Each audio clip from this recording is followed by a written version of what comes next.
think so?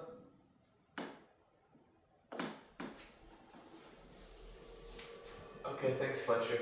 Bye.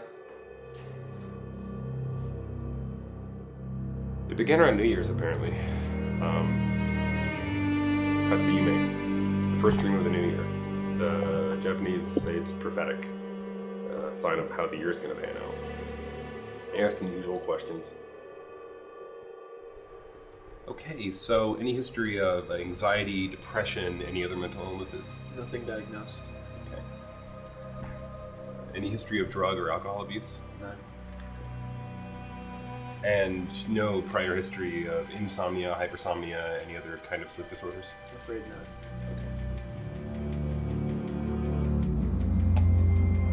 Do you have any hobbies, Hogarth? I write. I'm a writer. And what do you write? Shit.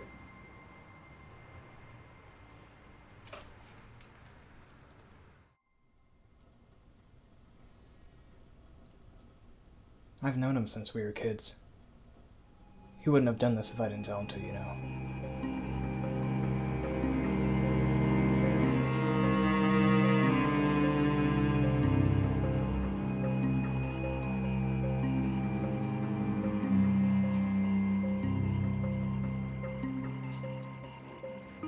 He moved way out west once he was 18.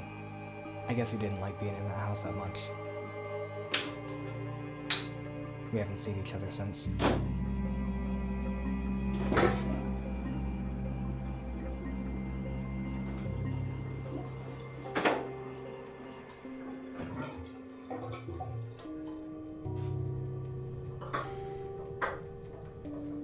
He's always calling, asking me if I want to be his roommate.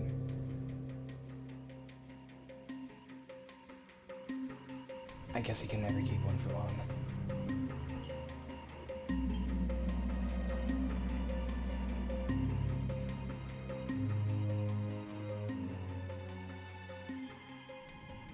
He moves around a lot lately.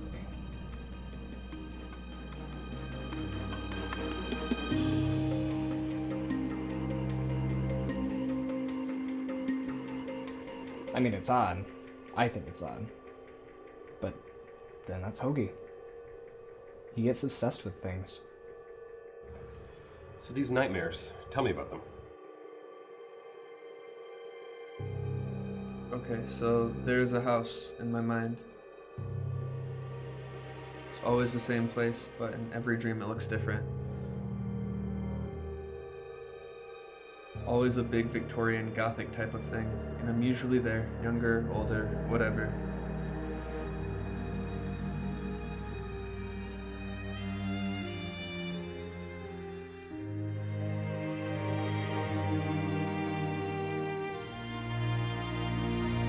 None of the house makes sense, outside or inside.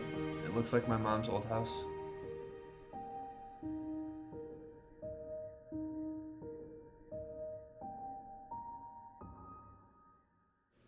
And who do you see in these dreams? Lots of people, sometimes my family. Silk sheets, swirly strangers, and happiness. His mom brought him up. Don't you fucking dare! Please!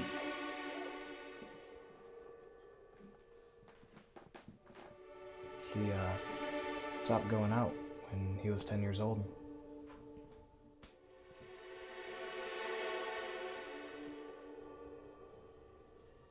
I remember I first met him on a way to a friend's house.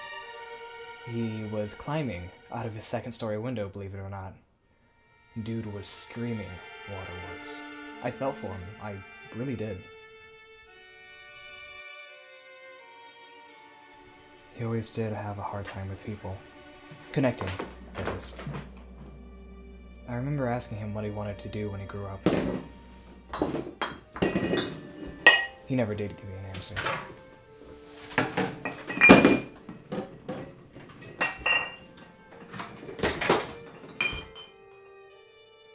Growing up was tough on him. I remember the dude losing a lot of weight.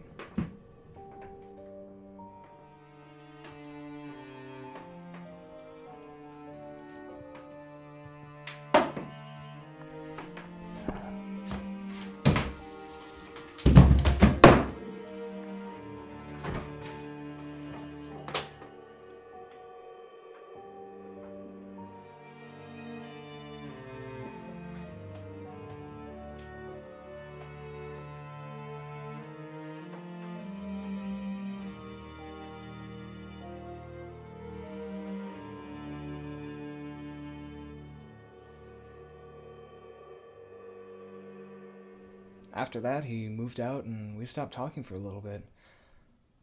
I didn't know much until about a year or two ago. Hogarth, have you recently had any kind of head trauma? Any kind of sudden shocks to the system? Nothing? Okay. Hogarth, I'd like to invite you back for a second interview.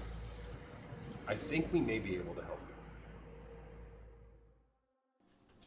So that's when I started to get really concerned. I mean, the sleep thing was weird, don't get me wrong, but Hoagie's always been like that. He's always been, you know, a little alternative.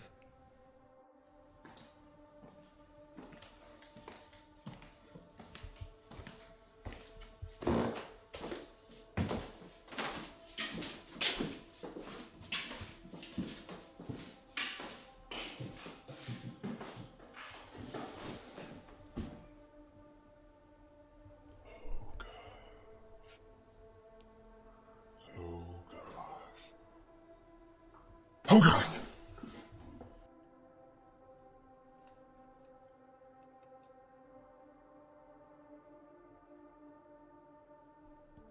I need to tell you a story, Hogarth.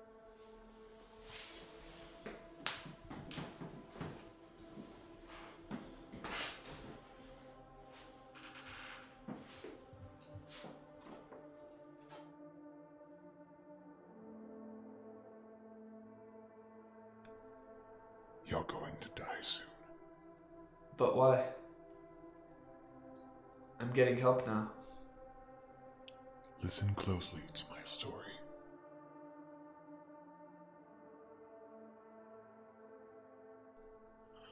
No pasture, no mountain, nor greenwood or hillside would deny our feet, the old king claimed in the dark of the evening humidity. He told great tales of times long before the birth of the menagerie, a time before a lurid renegade damned his own kind to captivity. Lamenting over the call of dew-soaked turf in the bright forenoon, the king cast his youngest to his den across the soapwoods and sweet bays. The little prince took to his hollow grotto, but little did they know both father and son were soon to feel the narrow clutch of cavernous darkness. A leader was slain before he awoke in the bright forenoon. Silhouettes around his crown and blackened it before its pass. The runt of the fox bunch, once a grunt, was now a full-fledged king. Flockings all of tooth and claw blamed the other side. South of the tilting juniper trees laid a guarded meadow with a cragged mane. Blackened tail tips pointed high, the ragged patriarch growled in pain. Utterance through insect lips claimed bellies drunk with lies. Chops wide open, going back and forth with serrated grins and waving tails. The song of snakes came to pass as human hands were exchanged. With glazed eyes, the prince met a gentle cyanide flame. Electric blue pools of water wavered as blasphemy was shared, and the little vixen's heart was crossed. Jackals cackled, stoats groaned, and chittle were baffled as the prince took to the wind, intent to revenge peace. As the sun glistened in the rain of the day's clear skies, the fox prince departed for a land of confusion with the devil at his side. In the moonlit gust, the prince stood face to face with the faceless fox who spoke through unrepeatability. Rothahent, the great unspeakable, the personification of all that was beyond fox kind. It warned the prince of vengeance, blinding him with its sun-colored fur. Its voice rang with clarity, like the water that falls into the pools of the darkest echoing enclosures. But in one clever move, the prince skated away with the trick of a hat.